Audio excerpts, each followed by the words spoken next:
ఎలా ఇస్తారండి? సోనియా గాంధీ గారు ఇచ్చారు, అద్దంకి దయాకర్ గారికి ఇచ్చారు, నాకు ఇచ్చారు, శంకర్ నాయకర్ గారికి ఇచ్చారు. సో వాట్ అండి? కష్టపడ్డా అనుకుంటాం, కష్టపడ్డాం, ఆస్తులు అమ్మాం, తెలంగాణను కాపాడాం, ప్రతి నిమిషం కాపలా కుక్కలా మేము కాపాడుతామండి. కానీ మీరేం చేస్తున్నారు? 10 సంవత్సరాలు మీరు అధికారంలో ఉండి కేసీఆర్ గారు దోచుకోలేదా తెలంగాణ మొత్తం సొమ్ముని? ఇవాళ మీరు దోచుకోబట్టే కదా ఈ పరిస్థితి వచ్చింది.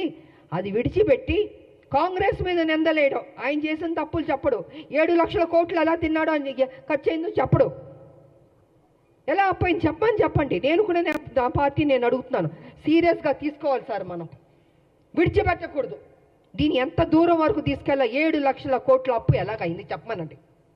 దాటవేయడం కాదు, నా మనిషిని మాత్రం విడిచిపెట్టకూడదు. నువ్వు ఉద్యమాలని చెప్పి నీకు చేతిలో తెలంగాణ పెడితే నువ్వేం చేసావు? 7 లక్షల 1 మినిట్ సార్, 7 లక్షల కోట్లు అప్పులు చేస్తామండి. మిగులు బడ్జెట్ నుండి అప్పులు రాష్ట్రంగా ఎందుకు వెళ్ళింది?